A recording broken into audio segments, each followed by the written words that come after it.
बाबा, आए दिन आप जो है जंतर मंतर पे आते हैं, अपनी तकलीफ की बात करते हैं, फिर भी प्रशासन आपका साथ नहीं देता है। प्रधानमंत्री नरेंद्र मोदी जहां सबकी मदद करने की बात करते हैं, लेकिन आप आज तक परेशान हो। आखिर क्यों, क्या दिक्कत?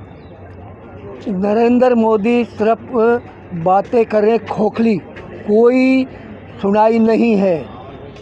ये सारे खोखले वायदे हैं इनके, और कोई मतलब अभी तक मुझे कहीं से न्याय नहीं मिला है। साहब नमस्कार, सत श्री अकाल। मैं अब्दुल कलाम, आप देख रहे हैं दा कलाम न्यूज। एक बुजुर्ग अपनी पत्नी, बहू, बेटे से परेशान दर दर भटक रहे हैं। आगे के देखिए आप ये रिपोर्ट। और मैं कोशिश में मैं इसीलिए आया हूँ कि नरेंद्र मोदी से मुझे ये भी आशा है कि वो मेरी गुहार को सुनेंगे। क्या गुहार आपकी है? मेरी गुहार ये है कि मैंने 2011 24 अप्रैल को मैंने अपनी कुछ ज़मीन दिल्ली की बेच करके मेरे ऊपर दबाव बनाया गया था। मेरे बेटे बहुओं ने दबाव बनाया, मेरी पत्नी ने दबाव बनाया, दबाव बनाकर मेरी दिल्ली की ज़मीन बिकवा दी। और उस ज़मीन के पैसे न देने की वजह से मैंने ज़मीन के बदले ज़मीन उनको उससे 20 गुना 30 गुना खरीद करके मैंने अपनी पत्नी के नाम कर दी। और 2012 24 अगस्त से मेरे साथ मेरी पत्नी, मेरी औलाद, जिनको मैंने अपने खून पसीनों से पाला और उनको सरकारी नौकरियां दी, लेकिन नहीं करे तो मेरा क्या कसूर है उसमें? ये मोदी जी ये बताए मुझे कि मेरा क्या कसूर है। जब मैंने उनको कई गुना ज़मीन देने के पश्चात मेरे साथ मारपीट जैसे हरकतें, घर से निकालने की हरकतें, मतलब परिताड़ना, घरेलू हिंसा मेरे साथ करी जा रही है। जो आपके पास कई कागज इससे पहले हैं क्या और करते थे? में कोर्ट के कुछ ऑर्डर भी हैं। हाँ, तो कौन कौन से कोर्ट से ऑर्डर हुए और अभी तक कोर्ट के ऑर्डर के बाद क्या क्या कार्रवाई हुई? ये 30 जारी सेंट्रल कोर्ट में मैंने एक दरख्वास्त लगाई थी। मेरी द्वारका कोर्ट में केस चल रहा था, कोर्ट नंबर 6 में। मैंने वहाँ जब मेरी गवाही हुई तो मैंने देखा कि मेरी MLC नहीं है, और अमित कुमार जिसने मेरे साथ मारपीट करी, मेरा बेटा, उसकी झूठ एक शिकायत लगाई गई और उसकी एक MLC। यानी कि अंकल जी ये है कि जो जमीन बेची गई, हाँ, उसके पैसों को लेके आपके ही बच्चे आप पर दबाव पैसे ही नहीं, सब कुछ को जब मेरे ऊपर इन्होंने दबाव बनाया कि भाई मुझे घर से निकाला गया, तो मैंने एक शिकायत दी राजस्थान सरकार को भी और भारत सरकार को भी। क्या भाई आप कोई जॉब करते थे?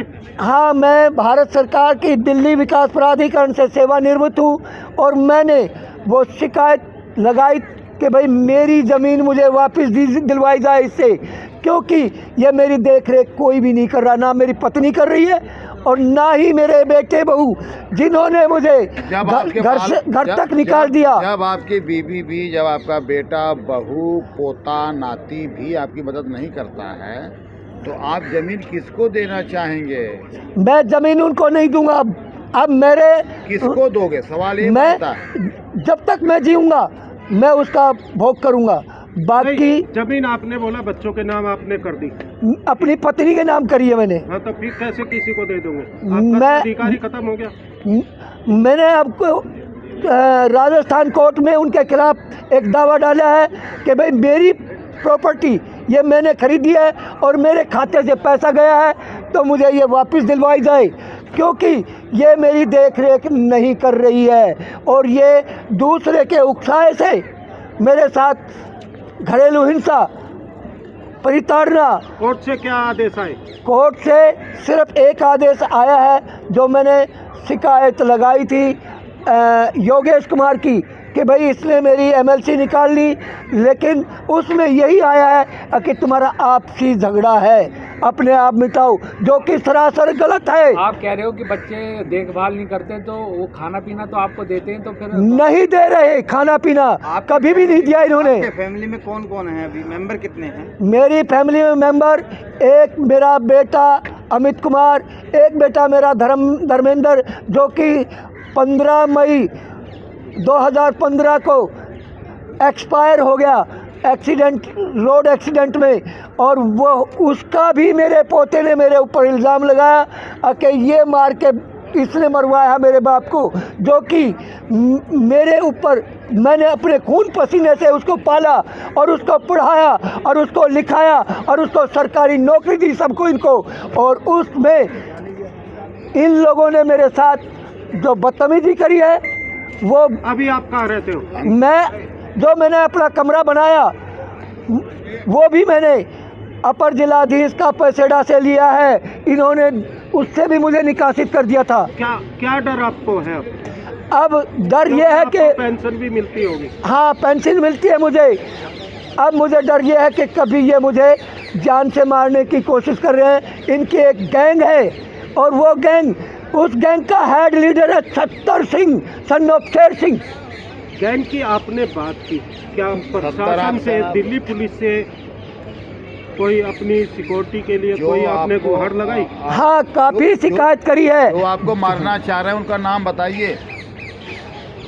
एक राधे श्याम है, राधे श्याम का लड़का करण सिंह, जो कि दिल्ली पुलिस में है। एक है अनिल कुमार, एएसआई दिल्ली पुलिस का है, एसएचओ का ड्राइवर छावला थाने में। और एक कैलाश मीणा, इन्होंने ये कौन है, कौन लोग हैं? ये दिल्ली पुलिस के हैं, ये बाहर, ये मेरे गांव का है। गांव के हैं? हाँ, अनिल कुमार मेरे गांव का है, परिवार के। और करण सिंह जो है मेरे परिवार का है। 29 दिसंबर 2022 में मेरे साथ। अभी आप क्या चाहते हैं? मैं न्याय चाहता हूं और मैं इन लोगों को जेल के अंदर देखना चाहता हूं, क्योंकि कहाँ आपने किस को कंप्लेंट डाली? मैंने कंप्लेंट इसके लिए, जैसे योगेश है, योगेश के खिलाफ डाली कि भाई इसने मेरी एमएलसी निकाली है, कैलाश मीणा और अनिल कुमार। आपने कंप्लेंट किसको डाली? और हाँ, ये भी मैं बता रहा हूँ, ये मैं अभी बता रहा हूँ। सर्वोच्च न्यायालय, चीफ जस्टिस, मुख्य न्यायाधीश को, उच्च न्यायालय, मुख्य न्यायाधीश, और मैंने अध्यक्ष केंद्रीय सत्कर्ता आयोग तथा मानव अधिकार आयोग और प्रधानमंत्री को, गृह मंत्री को और 30 जारी कोर्ट के जिला सत्र न्यायाधीश, वेस्टर्न कोर्ट और केंद्र कोर्ट, इनको दोनों को दी। और उसके बाद मैं मिलने भी गया हूँ वहाँ सेंट्रल कोर्ट के जिला सत्र न्यायाधीश से। हाँ, उनके जो रीडर साहब हैं, उनने मुझे अच्छा रिस्पॉन्स दिया और वो मुझे उनके जिला स्तर न्यायाधीश के पीएस के पास मुझे ले गए। और जिला स्तर न्यायाधीश ने के जो पीएस है, उन्होंने उसको बुला करके उससे पूछा, तो मैं सारी बातें सुन रहा था जो उस कंप्लेंट को लेके आया। तो उसने कहा पहले पॉइंट में ही कि इस पॉइंट से योगेश कुमार की नौकरी जा सकती है, और नंबर 2 से भी उसकी नौकरी जा सकती है, और नंबर 3 से भी उसकी नौकरी जा सकती है। और जितने भी मतलब पॉइंट उसने बताए, देख करके बोला जी ये अड़ सकता है। मगर आपको क्या अब तक आश्वासन मिला? मेरे को कहीं से कोई आश्वासन नहीं मिला। सेंट्रल कोर्ट के जिला स्तर न्यायाधीश ने मेरे यहाँ एक चिट्ठी भेजी, उस पत्र में स्पष्ट लिखा है, मना कर दिया मुझे। मैं आपसे एक लास्ट सवाल पूछना चाहूँगा अंकल, आप बड़े बुजुर्ग हैं, सेवानिवृत्त भी हैं, मोदी जी से क्या पुकार लगाना चाहिए? मोदी जी से मुझे अभी आशा है, लेकिन अभी तक तो मुझे मतलब जो ये पीएम साहब चल रहे हैं दिल्ली पुलिस की रिपोर्ट के ऊपर, दिल्ली पुलिस की विजिलेंस की रिपोर्ट पर, दिल्ली पुलिस के थाना जो जिला का नज़दीकी थाना है उसके ऊपर, लेकिन उनसे मुझे कोई वो नहीं मिला। उस पर उन्होंने रिपोर्ट दिया कैलाश मीणा ने कि ये पारिवारिक झगड़ा है। जो अभी अपने को कितना महसूस कर रहे, सेफ कितना महसूस कर रहे? अभी तो मैं रुपए में 5 पैसा है, क्योंकि मेरे साथ 29 दिसंबर को हुआ क्या है। चाह रहे हैं? क्योंकि मीडिया के सामने आप बार बार आते बयान देते हैं, हाँ। मीडिया से क्या सहयोग चाह रहे हैं? मीडिया से मेरा सहयोग बहुत अच्छा मिल रहा है मुझे, और उन लोगों को मतलब मीडिया के उससे उनका बोलना बंद हो रहा है।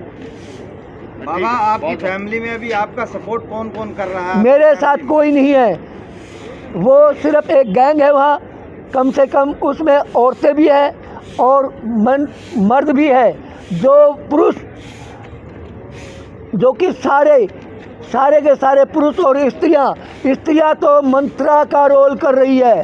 कहने का मतलब आप जो है सरकार से और फैमिली वालों से त्रस्त हैं। हाँ, उनसे सबसे ज़्यादा मेरे को अब बहुत ज़्यादा त्रासना दी जा रही है। तो क्या ये मान लिया जाए कि जिस प्रकार से किसी फैमिली को दूसरे फैमिली द्वारा प्रताड़ित किया जाता है, लोग एक साजिश के तहत किसी के परिवार को बर्बाद करते हैं, उस पे आपको जो प्रताड़ना हुई है तो उसमें जो भी गुहार लगाई लास्ट आपको लगा दीजिए, हम आपके साथ हैं। लगा चुके हैं, ये लोग लालची हैं सारे के सारे, और ये लोगों से इसी प्रकार लोगों का धन हड़पते हैं। इन्होंने जगन सिंह सन ऑफ सुखदैया का घर बिल्कुल ख़त्म कर दिया, नाम ही उसका, उस परिवार का नाम ही ख़त्म हो गया उस गांव में। क्या आपके भी प्रॉपर्टी को लेकर यही है? ये लोग ये चाह रहे हैं किसी तरह ये मर जाए, और वो लोग मुझे मारना चाह रहे हैं, और फिर वो उस प्रॉपर्टी को हड़प जाएंगे, उस धन को। ये डाकू है सारे। ओके, थैंक यू, बहुत बहुत धन्यवाद। खबर हमारी आपको कैसी लगी? लाइक, कमेंट, सब्सक्राइब जरूर करें। Thank you.